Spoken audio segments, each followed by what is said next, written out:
Today we are at Cape Henry, America's first lighthouse.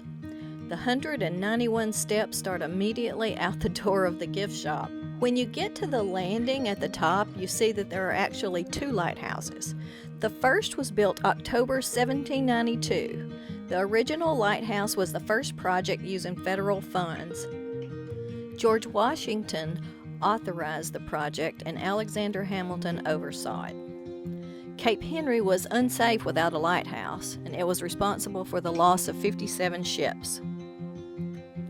Cape Henry Lighthouse took 7 months to restore, $1 million, and it was reopened in 2019.